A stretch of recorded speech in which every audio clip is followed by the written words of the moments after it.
A gente vai falar sobre Goécia, algumas curiosidades e diferenciações. Bem, a primeira pergunta é: qual a diferença entre os métodos de invocação? Bom, tem o método luciferano, o método salomônico e um método novo chamado pathworking, que é uma auto-hipnose.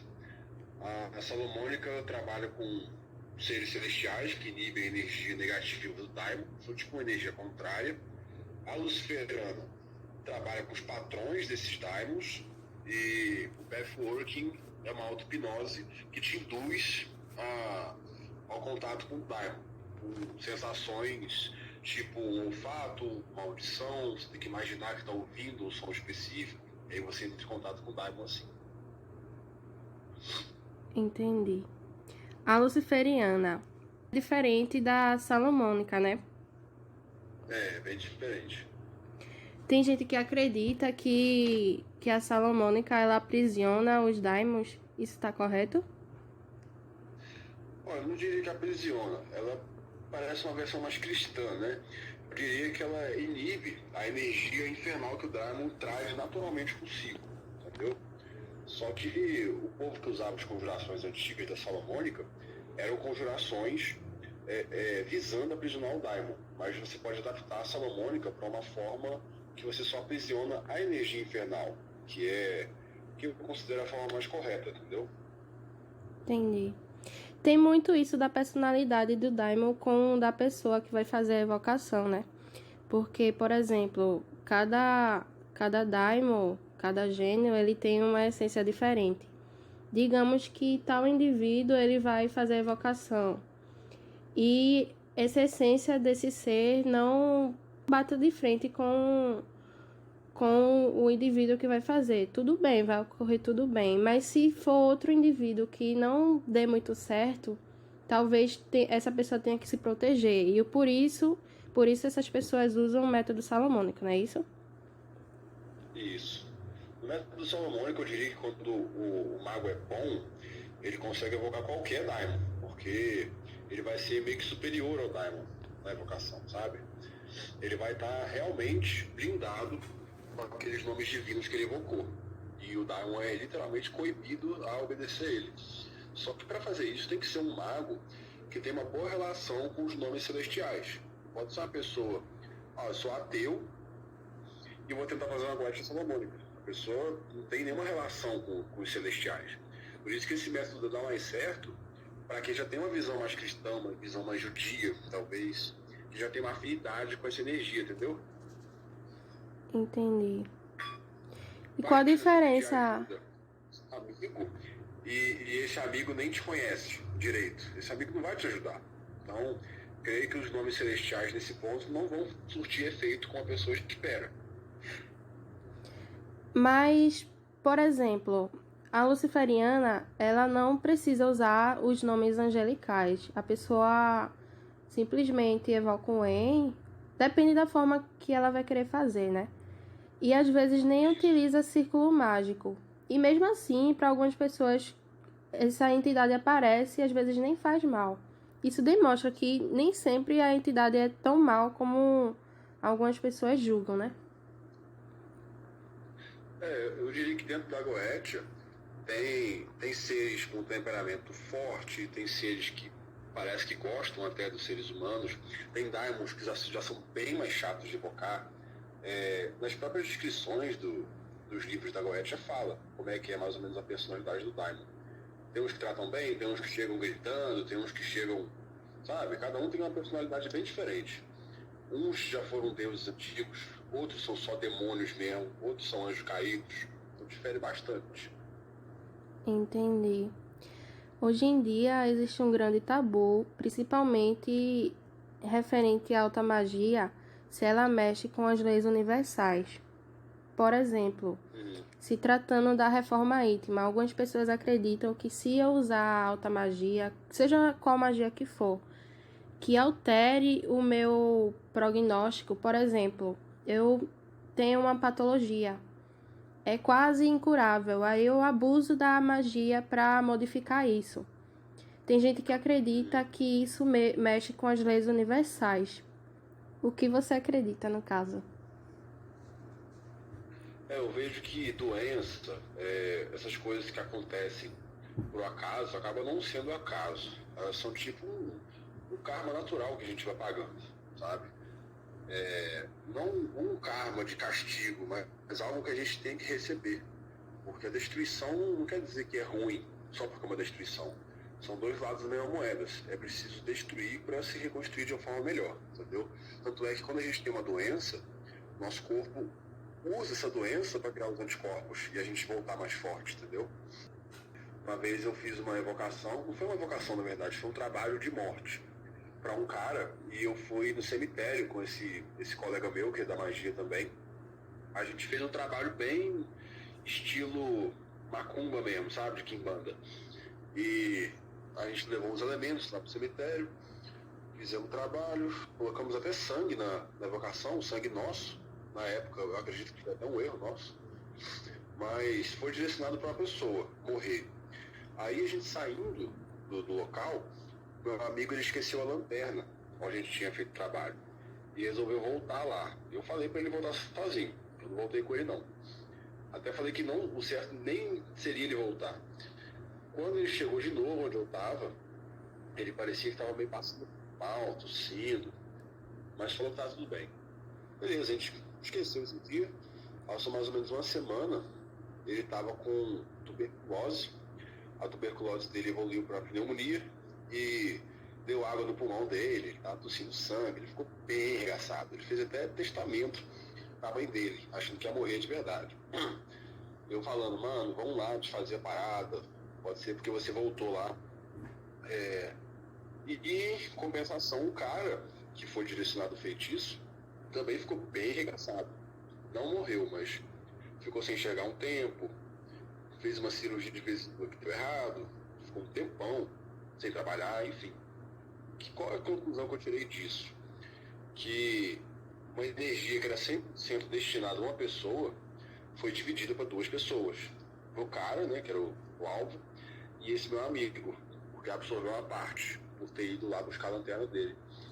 Agora, eu acho que nem isso foi à toa de ter acontecido. Eu acho que o destino se aproveita da gente para pagar nossos karmas. Esse meu amigo ele tinha muita coisa a pagar, já tinha feito muita coisa ruim, e o destino aproveitou aquele momento certo que a gente ia fazer o trabalho para castigar não só o cara, que era o alvo, ele não merecia morrer também, mas ele merecia pagar alguma coisa. Meu amigo merecia pagar alguma coisa, e eu também provavelmente paguei de alguma forma. Não foi com saúde, mas eu fiquei um tempo sem trabalho e tal. Sabe? Então, foi tipo 3 coelhos com uma cajadada só. Segundo o Entendi. destino. Por isso que eu creio que nem quando a gente faz uma feitiçaria para alguém, uma macumba para alguém, é à toa. É só o egoísmo da pessoa. A pessoa que está fazendo, ela está sendo usada sempre pela mão do destino, ou para castigar, ou para ela mesma se castigar, entendeu? Fica parecido como uma roda de Sansara. Por exemplo, as pessoas vão estar sempre encarnando, uma pessoa que lhe fez mal, vai acontecer vice-versa, sempre nessa roda, não é isso? No Isso, caso, eles dois tinham algo em pendente, e aí em vez de acontecer apenas a um, aconteceu aos dois. exatamente. Entendi. E qual desses métodos tu utiliza da Goécia? De evocação de método salomônico. Só que é um salomônico adaptado, sabe? Toda vez que eu vou fazer uma conjuração, uma evocação no caso, eu monto uma conjuração diferente para cada evocação. E costumo fazer uma evocação uma conjuração, desculpa, até mais poetizada, sabe? De uma forma que eu consiga entrar num transe lendo aquilo, como se fosse uma poesia, sabe? Nunca utilizo frases como eu te amarro em nome de Yahweh, de Adonai, de Eê. Eu sempre trato Daimon de uma forma mais respeitosa, como se a gente estivesse no mesmo patamar. Eu, dentro do círculo mágico, sou o Deus do meu próprio universo. Assim como o Daimon ali no triângulo, o triângulo serve para coibir a energia pesada dele, mas o Daimon ali dentro também é uma divindade, sabe? Então nós dois estamos no mesmo nível. Então um diálogo, uma troca ali, que ele precisa da minha fé depositada sobre ele, e eu preciso do pedido que eu vou fazer para ele. Ele tem poder para realizar o que eu quero, e eu tenho poder para realizar o que ele quer, entende? Entendi. Tem muita gente que acredita que mexer com Goécia é de baixa densidade e isso interfere em você. Mas esses exemplos de métodos, eles já mostram que é uma forma de proteção, né? Depende também da crença de cada um. Por exemplo, para mim, eu prefiro não usar o método salomônico, mas eu não tenho realmente nada contra ele, porque eu entendo o porquê de algumas pessoas quererem se proteger. Eu prefiro o método luciferiano, mesmo que eu não pertença a essa linha. Porque assim, se eu pesquisei e vi que eu tenho sintonia com algum desses gênios, eu vou focar nesse gênio e vou tentar evocar ele e receber ele justamente como você falou, tipo, com respeito. Eu acredito que esse respeito já mostra mais afinidade com a entidade não vai ficar com tanta raiva, digamos assim, né? E pode até suprir o que você necessita. Também tem muito daquilo, né? Que algumas pessoas dizem que existe uma diferença de invocação e de evocação. Dizem que em invocação você pede o auxílio daquela entidade para lhe auxiliar com alguma coisa, por exemplo, psicológica, uma coisa que eu queira melhorar. E dizem que a evocação, no caso, é mais para coisas materiais. Por exemplo, eu quero ter mais prosperidade, eu quero que minha empresa melhore. Isso está certo? Olha, eu entendo evocação e invocação da seguinte forma. Invocação é você chamar para dentro de si e evocação é você chamar para fora de si. Tipo, invocação é uma incorporação, sabe? Quando a gente vai trabalhar com o Exu da Quimbanda, com o Orixá no Candomblé, a gente está invocando eles. E evocar é o que a gente faz com o Daimon. A gente chama para algum meio externo, tipo o espelho negro, fumaça do incenso, etc, sabe? Entendi. Eu entendo dessa forma. Aí, na minha concepção, eu acredito que se eu quero invocar, eu não preciso realmente usar o método salomônico, porque a essência daquele ser pode estar me auxiliando. Porém, se eu quero uma coisa mais fundamentalista, uma coisa que aconteça mais rápido, é bom você usar a salomônica com maior cuidado, realmente, como você falou, com respeito, com discernimento. Varia de cabeça para cabeça, né? Isso vai muito da pessoa. Tem Daimon que não atende a pessoa tão bem. No caso, vamos supor que você evoca o mesmo Daimon que eu, ele me atende de uma forma, ele te atende de outra. Isso vai muito da pessoa. Parece que eles têm uma personalidade bem singular, sabe? Que eles vão com a cara ou não. Tem isso. Agora, quando o cara, como eu tinha falado, quando a pessoa é um bom mago, ainda mais quando ele tem os nomes divinos bem ao favor dele, ele consegue fazer uma goétia salomônica com facilidade, entendeu? E dá um prazo, inclusive, o Daimon cumprir o acordo. Agora, nunca vi gente que consegue castigar Daimons, caramba, eu vou quebrar o selo do Daimon se ele não fizer o que eu quero, e dá certo. Na verdade, hoje em dia eu nem vejo gente fazendo isso. Tem gente que às vezes evoca, o Daimon não aparece, e, no entanto, as coisas se realizam. Forma assim, de gnose, ou uma forma oracular, que vai só sentir a presença do Daimon, não vai ouvir ele falar, mas pediu o que ela queria, e o Daimon vai lá e realiza. Tem gente que já fica procurando sinal da evocação em tudo quanto é lugar. Tipo, eu quero que pingue a gota do teto, eu quero que o incenso trabalhe de tal forma, entendeu? Tem gente que fica esperando muito acontecer alguma coisa sobrenatural, quando na verdade nem precisa. A entidade já está ali quando você fez as conjurações certinho, entendeu? Entendi.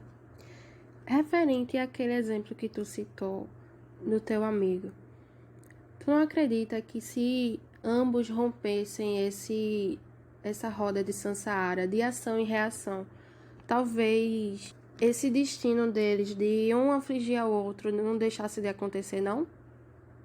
E às vezes, por exemplo... Romper a roda. eu acho que sem querer a gente acaba sempre dentro dela, porque dentro dela tem muitas possibilidades diferentes.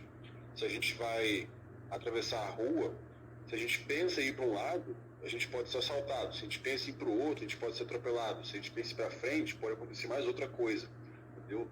Depende de como é que está a sua vibração, de como é que tem que acontecer as coisas, entendeu? Entendo. Na minha concepção, funciona assim, por exemplo, tanto a luz como as trevas eu acredito que trabalhem para a nossa evolução. Me surge tal dúvida. Se existe essa roda de Sansara e talvez ela tenha a possibilidade de se quebrar através da evolução da gente, talvez esses espíritos da Goécia, eles tenham percepção sobre isso e quando certas pessoas vão evocar, digamos assim, sem ser no método salomônico, tipo, sem obrigar, de certa forma. Se essa pessoa pede um favor e ela não realiza, talvez a forma dela não realizar seja porque ela tem a concepção do que aquela ação pode provocar. Por exemplo, se esse amigo teu, ele não fizesse pelo método salomônico, uma evocação, e ele pedisse a morte do teu amigo, e ele chegasse e dissesse, eu não vou fazer isso. Talvez seja porque ele queira romper esse ciclo. Ou, às vezes, ele pode até revidar o mal que ele está querendo fazer. Você fala na evocação o Daimon recusar fazer? Tanto recusar como fazer algum mal à pessoa. Não é porque existe essa lei da ação e reação, não? Olha, eu acho que se a pessoa tiver que morrer, ela vai, entendeu? E vai ficar uma carga nas costas desse meu amigo que fez a coisa e ele pode pagar de alguma forma. Não é pagar como se fosse o destino querendo que ele castigar ele. Acredito que os guias da pessoa que morreu, que foi atingida pelo trabalho, vão atrás da pessoa que fez o trabalho, entendeu? Nesse ponto eu acho que tem uma legião de guias nossos também, de espíritos que nos ajudam ou nos atrapalham, que são os encostos, né? Por isso que deixam uma pessoa mais ou menos suscetível ao trabalho. São os próprios espíritos que guiam a pessoa. Sim, às vezes a densidade e a falta de beleza também não quer dizer que esse espírito não esteja lhe guiando. Os próprios gênios podem lhe guiar em si, né? Tem pessoas que já têm essa sintonia com tais seres. Sim. Então, por exemplo, desde criança eu me sinto guiado pelos daimons, e não por outros seres de uma densidade menor, digamos assim. Não vou nem dizer negativo, porque para mim não tem nada de negatividade. até porque, se a gente for pesquisar sobre esses seres, a gente vê que antigamente eles eram deuses. Por exemplo, Astarô, ele pode ser dito como Astarte, Itcha. Ele tem vários segmentos de polaridades, né? Sim, são deuses da fertilidade, deuses da agricultura, deuses do sol. Então, você não encontra nada de negativo, de ruim nisso. Depois chegou a igreja e foi demonizando tudo. Mas acredito que os próprios damos vão absorvendo essas facetas que a igreja foi dando. Tipo, colocaram Baal, que era um deus da agricultura, como o senhor das moscas, para poder difamar ele, sabe? E Muito quando eu bom faço a exemplo. invocação de Baal, eu costumo ter sinais de moscas, então é como se ele tivesse absorvido aquilo para ele no passar do tempo. Às vezes é até uma forma realmente de querer se comunicar, porque se grande parte da população começa a acreditar que realmente ele pode falar através disso, dar o sinal de que ele está presente, ele termina usando aquilo como artifício realmente de se comunicar, não é isso? Sim, ele passa a absorver aquele consciente coletivo para ele. Por isso que eu digo que Daimon, eles precisam bastante da fé da gente, é como se desse força para ele, entende? Entendo. Tanto é que alguns Daimons já me pediram em ritual, quando realizasse o que eu pedi, né? Para eu divulgar o nome deles, entende? Então tem gente que cria página no Facebook para Daimon, o nome do Daimon. Tem gente que cria marca de alguma coisa, de alguma roupa, homenageando aquela entidade, porque mais pessoas vão ver aquele nome do Daimon e isso vai dar mais força para ele, entende? Tem gente que faz agradecimentos públicos. É como se um deus antigo precisasse voltar a ser adorado para voltar a ter força. E muitas das vezes não tem nada a ver com destruição, porque assim, os cristãos eles costumam dizer que os daimons eles vieram para destruir e tal, e na verdade nem é assim, né? Eles vieram para trazer conhecimento, né? É como se fosse as duas facetas de uma bateria, tem a polaridade positiva e negativa. Os anjos, digamos que são positivos, e os daimons negativos, mas não é aquele negativo de mal. É porque realmente precisa ter esse equilíbrio. Se você conseguir seguir entre os dois, você vai se manter estável. Porque o excesso de cada um, o excesso de um, o excesso de outro, realmente vai fazer mal de qualquer forma. Sim, isso aí é o princípio da polaridade, que é citado no Hermetismo. Eu costumo dizer, se você for bom demais, a bondade em excesso te transforma em trouxa. Se você for ruim demais, a maldade em excesso te transforma numa pessoa maligna. Então você precisa das duas coisas. Se você analisar a maioria das religiões, elas encaram o positivo e o negativo, o bem e o mal, como face da mesma moeda. Só o cristianismo, basicamente, que vê Lúcifer, que vê a parte das trevas, como uma coisa externa que você tem que evitar. No candomblé, por exemplo, Bara, que é Exu, ele é uma força mais negativa, mas que é completamente compreendida pelos candomblecistas, e ele tem que ser cultuado também. Na religião hindu, você vê Shiva, no aspecto da destruição, Kali é a deusa da morte, todos eles são bem necessários para o equilíbrio das coisas, e eles respeitam esses deuses, eles não querem deixar de escanteio como o cristianismo deixa Lúcifer, entendeu? Querendo banir isso da vida. Isso acaba deixando a pessoa cerceada. A pessoa quer lutar contra os próprios sentidos do corpo dela, quer, tipo assim, dizer que gula é pecado, dizer que as coisas são pecados, sendo que são partes da pessoa, são instintos da pessoa. Entendeu?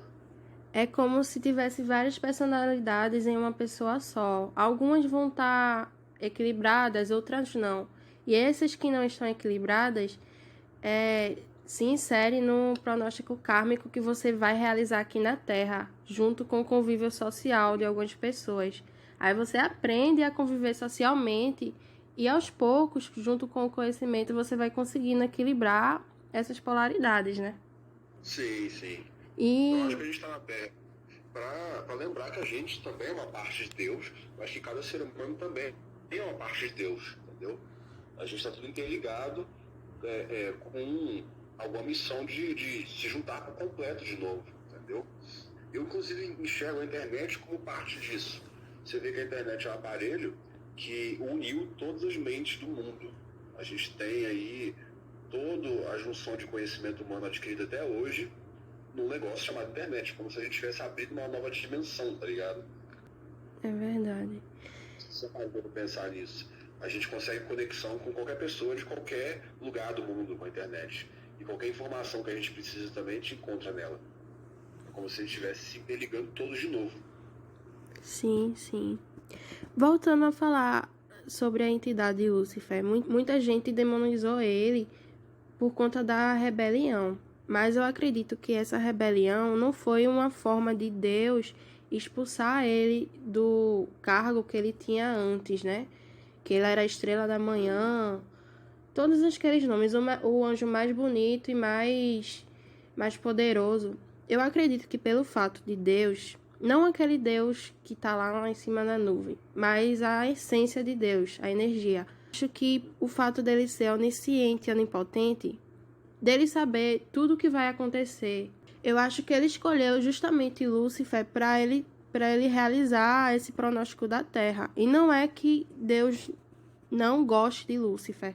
Eu acho que realmente eles trabalham em conjunto, porque a parte que ele diz de descer à Terra e levar os seus anjos, eu acredito que também se trata de encarnação. Alguns seres, eu acredito que poderiam ter a liberdade de encarnar.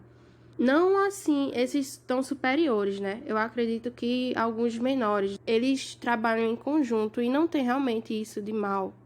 Os anjos, eles são bem disciplinados e os daimons, eles são críticos. O bom é isso, que eles são críticos. E se você banir essa parte do planeta, imagina um mundo sem crítica. É como se fosse Adão e Eva. Quando Eva pegou a maçã e mordeu, ela começou a ter mais crítica. Ela perguntou por que ela não estava vestida.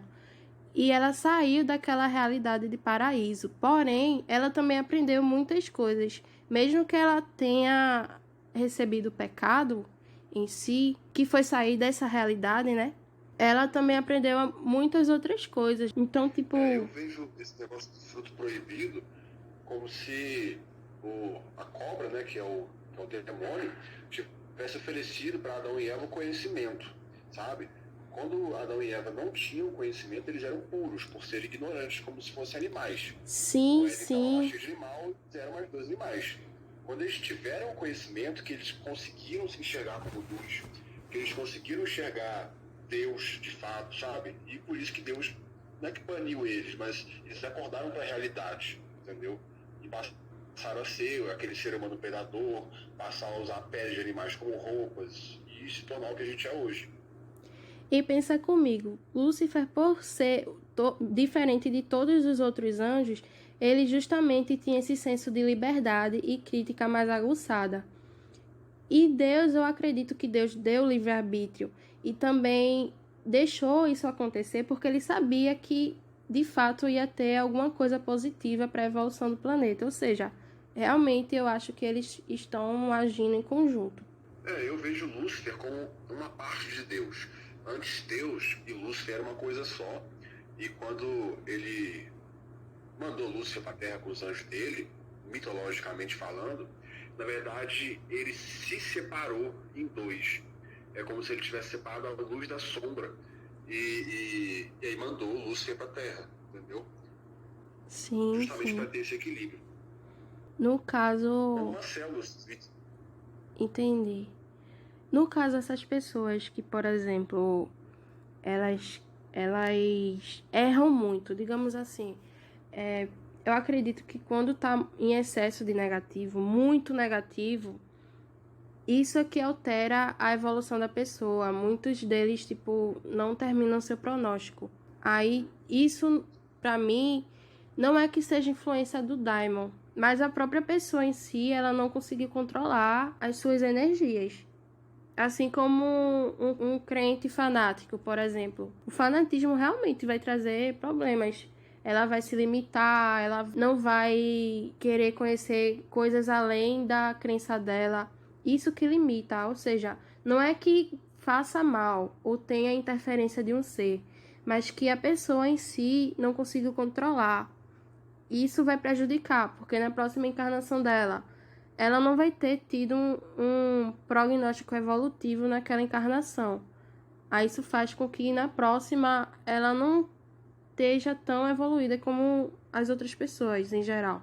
Aí eu acho que realmente, tipo, tudo isso, seja magia, goécia, não envolve você modificar as leis universais. Eu realmente acho também que todas essas leis, se a magia foi dada ao planeta, se você tem condições de usá-la e saber usar ela da forma realmente correta para o seu benefício, aquilo vai gerar uma coisa positiva, não vai te fazer mal, entende? Então talvez algumas pessoas vejam agora isso é muito mal. E não tem a necessidade disso, porque realmente muita coisa não é porque realmente faz mal, é porque foi criada uma crença, um dogma de que aquilo faz mal, por conta das religiões. Então, ele sempre coloca acessar conhecimentos como uma coisa de trevas. Não sei se você já notou isso desde o início do cristianismo surgiu, conhecimento é trevas, sabe? E também depende do ponto de vista do que você considera uma pessoa praticando negatividade e uma pessoa praticando positividade. Eu acho que dá para se chegar à evolução pelos dois lados, entende? Imagina, por exemplo, você considera que matar o Bin Laden foi uma coisa ruim ou boa? alguns foi bom, para outros foi ruim. Para a família dele, por exemplo, para os árabes. O Hitler. O Hitler é um cara que até hoje o nome dele ecoa. E foi um cara de extremo caos, extrema negatividade. Mas ele foi um agente necessário na Terra, a meu ver também. Entendeu? Então, para mim, ele também era um ser evoluído. Só que da forma dele, do lado negativo. Entende? Ele era tipo a mão de Shiva, a mão da destruição, tendo que causar uma mudança no mundo, sabe? Assim como a natureza também precisa jogar de vez em quando um cataclisma, um meteoro, um terremoto para mudar as coisas, sabe? Sim, sim. Porque acontece de algumas pessoas terem que lidar com seu karma, às vezes coletivamente. Por exemplo, essa pandemia que está acontecendo. Às vezes já existia guerra antigamente.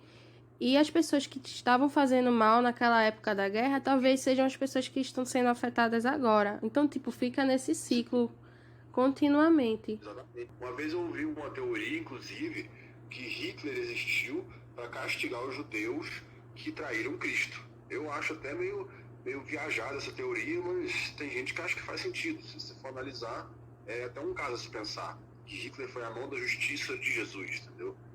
É até meio cruel pensar isso, mas é mais uma teoria, né? Entendo. Ele, na verdade, foi só um objeto de influência, né? Sim. Isso existe até hoje. Algumas pessoas a gente julga como mal e tal. Por exemplo, Judas. É dito na literatura cristã que ele traiu Jesus. Porém, se você for pesquisar a fundo os outros evangelhos, ele retrata Judas de uma forma totalmente diferente, que na verdade ele era o discípulo mais próximo de Jesus. E Jesus revela um fator muito importante, que ele já sabia que aquilo ia ocorrer. Porém, Sim. Judas não queria de fato fazer mal. Mas Jesus chegou para Judas e falou que aquilo já estava escrito no caso. E que não é que ele deveria ser julgado como mal, mas que ele seria um objeto para aquilo acontecer, para que o prognóstico de Jesus acontecesse. Se Jesus não tivesse morrido da forma que ele morreu, ele não estaria causando impacto até hoje. Ele não teria sido mártir. A gente tem que aceitar tanto esse lado negativo nosso quanto o nosso lado positivo e ver as coisas ao redor com esses graus. Tem um negócio que eu li no livro Taibalion que eu achei bem interessante. Quando você vai medir temperatura, você não sabe especificar direito quando que chega no quente e quando que chega no frio, né? 35 graus é quente ou frio. Aí 25, depende do ponto de vista da pessoa. Assim como o bem e o mal. Eles são graus diferentes da mesma coisa. A temperatura, o quente e o frio são 2 graus diferentes de uma mesma coisa, que é a temperatura. E o bem e o mal funcionam da mesma forma. Verdade. Dá pra você medir quando que alguma coisa passa a ser ruim e quando que alguma coisa passa a ser boa. Até esse ponto de vista pessoal. É bom pra você, mas pra outra pessoa pode não ser. Verdade. Não existe isso de... Muitas coisas de... você pede para um Daimon matar alguém. O Daimon não tem essa concepção de morte porque ele mesmo não morre. E o Daimon pode analisar e ver que nenhum ser humano morre. Ele só troca de roupa. Riqueza também. O Daimon não tem riquezas materiais. Então, para isso, para ele, você tá um pouco se fudendo para isso. Ele dá como se fosse nada. Agora, para ele é importante a pessoa ter fé nele. Pra gente é uma coisa tão pequena.